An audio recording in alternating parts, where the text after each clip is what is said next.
maintenant, on va parler innovation en compagnie d'Alexandre Parpalex. Bonjour. Bonjour. Vous êtes le cofondateur de 1000vues, c'est une start-up fondée en 2018 qui développe des solutions d'amélioration adaptées à la pratique radiologique basées sur des algorithmes issus de l'intelligence artificielle. Vous venez de rejoindre le programme Health20 de la French Tech, on va y revenir, mais d'abord, votre entreprise 1000vues, au regard de ce que je viens de dire, si j'ai bien compris, vous développez en fait une IA qui lit les radios. C'est ça. C'est ça. Qui prélit les radios, on va dire ça comme ça.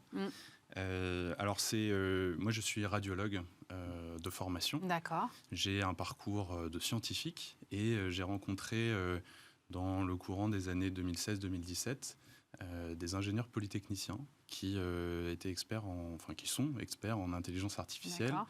Et plus précisément dans une partie de l'intelligence artificielle qui s'attache à analyser les images.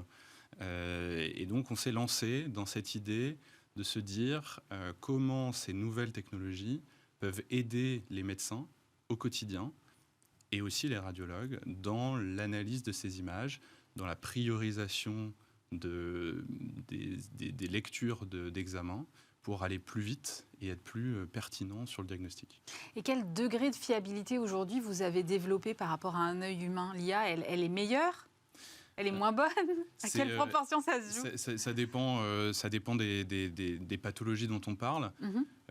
Aujourd'hui, il y a un certain nombre de littératures scientifiques et on a sorti récemment 2 articles dans la presse scientifique internationale qui démontrent que nos solutions font au moins aussi bien que certains médecins. Et en fait, ce qui est même plus intéressant, c'est-à-dire qu'on n'est pas là pour confronter si l'intelligence artificielle fait mieux ou fait moins bien que le médecin. Elles sont hyper complémentaires. On se rend compte dans ces études que les erreurs qui sont faites par les médecins et les erreurs qui sont faites par l'intelligence artificielle ne sont pas les mêmes. Et donc, en fait, en mettant l'intelligence humaine et l'intelligence artificielle ensemble, quand ils travaillent ensemble, eh bien, on réduit les erreurs parce qu'on permet d'éviter des erreurs sur certains cas qui sont faits par l'humain. Alors, vous avez dit, votre IA, elle prélit, c'est ça. C'est-à-dire que, là encore, si j'analyse bien, ce qui veut dire qu'il y a toujours un œil humain qui va, de toute façon, aller derrière en deuxième lecture. Exactement. Ça, c'est aujourd'hui hyper important. C'est la base. Il n'y a pas d'IA autonome, en tout cas pas sur le marché. Et en fait, l'IA est très forte. Nous, ce qu'on fait sur l'image, en tout cas, elle est très forte pour répondre à une question précise. Mais un radiologue, quand il a une radiographie, un scanner, une IRM à interpréter, il y a une question précise et puis il y a tout le reste qu'il faut regarder. Et il faut avoir une connaissance très générale et très large de la médecine et de la radiologie. Et donc, certes, l'intelligence artificielle, pour reprendre ce qu'on fait nous, va dire il y a un nodule pulmonaire sur cette radiographie, mais peut-être que l'intelligence artificielle ne va pas voir la petite masse calcifiée qui est peut-être un ganglion au niveau de l'aisselle, qui est un signe indicateur d'une autre pathologie, parce qu'on ne l'a pas entraîné pour ça. Et c'est là qu'il faut toujours un médecin pour déjà valider le diagnostic, parce que l'IA, c'est pas 100%, ça fait des erreurs, mais surtout pour regarder tout le reste. Aujourd'hui, vous ne pouvez pas dire à l'IA, juste analyse-moi ça, il faut, dans sa globalité, il faut lui poser une question précise, c'est ça? Alors, nous, on donne l'image à la machine, qui va analyser, reconnaître de quelle image il s'agit, et puis ensuite chercher un certain nombre de pathologies. Je vois à l'écran là une radiographie de la main, donc on va traiter de l'os, et donc on va chercher des lésions osseuses, donc des fractures, des luxations, des lésions osseuses qui peuvent être d'un autre ordre, et c'est ça qu'on va rechercher sur cet examen. Après, tous ces éléments-là vont sortir pour le médecin, comme un tableau de bord, en fait, de ce qui a été trouvé sur l'image, pour être sûr que les anomalies ont bien été vues par le médecin. Et le médecin, avec sa connaissance médicale, va ensuite poser le diagnostic. Est-ce que ça fait gagner du temps, ce premier travail? J'imagine que c'est quand même le but, c'est de faire gagner du temps. C'est ça. Ça fait gagner du temps. Nous, on fait des mesures chez nos clients qui estiment qu'avec de la priorisation d'examen et du temps d'aide au diagnostic, on gagne à peu près 30% de temps sur l'interprétation d'une radiographie. Voilà. Il y a d'autres technologies, par exemple, on automatise un certain nombre de tâches, on automatise des mesures en radiographie, et là, on peut gagner jusqu'à plusieurs minutes par examen, parce que ce sont des mesures qui sont très longues et qui sont faites quasiment instantanément par l'intelligence artificielle. Comment on entraîne une IA de ce genre? C'est-à-dire vous lui donnez comme ça des radios à ingurgiter pour qu'elle s'entraîne à reconnaître? C'est ça l'idée en fait? C'est exactement ça. C'est ça. C'est comme un petit enfant qu'on éduque. Ouais. Donc voilà, on lui donne un corpus de radiographie, bien évidemment sur lesquels on a fait valider par des experts les anomalies qui étaient présentes. Et puis on lui montre, on lui dit voilà, ici il y a telle anomalie, telle anomalie. Et à la fin, on lui demande de se tester, de se tester sur un nouveau jeu de radiographie. D'accord. Et à ce moment-là, on lui remontre ses erreurs. Et on lui dit il faut réapprendre pour être un petit peu meilleur. Voilà. Et puis, c'est vraiment des allers-retours en fait, entre les ingénieurs et les médecins pour affiner la performance et la pertinence de l'outil. Je disais en début d'interview, vous avez été sélectionné dans le programme qui s'appelle Health 20 de la French Tech. Donc l'idée, c'est de faire émerger les champions français des medtech. Qu'est-ce que ça va vous apporter, ce programme, concrètement ?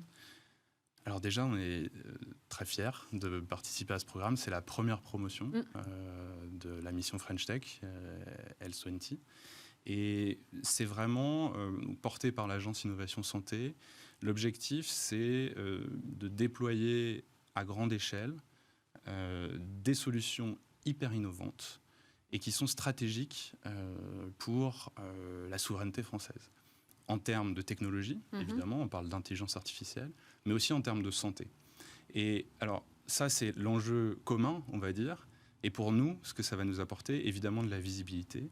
C'est aussi une reconnaissance.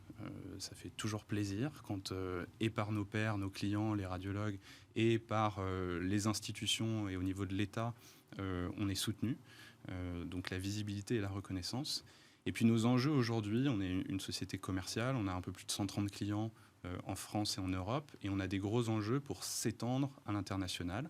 Et donc évidemment, par l'ensemble des canaux du ministère et de la mission French Tech, il y a des relais et des appuis pour prendre les bonnes décisions, rencontrer les bons acteurs et rayonner aussi à l'international, en plus de continuer à pouvoir développer des solutions qu'on va mettre en application concrètement en France. Puisque vous parlez de développement à l'international, vous avez des concurrents, il y a d'autres entreprises comme la vôtre qui travaillent sur l'analyse des radios par IA ? Alors oui, il y a beaucoup de sociétés, des toutes jeunes startups, comme des un peu moins jeunes startups, et puis des très grosses sociétés qui s'intéressent à l'intelligence artificielle en santé.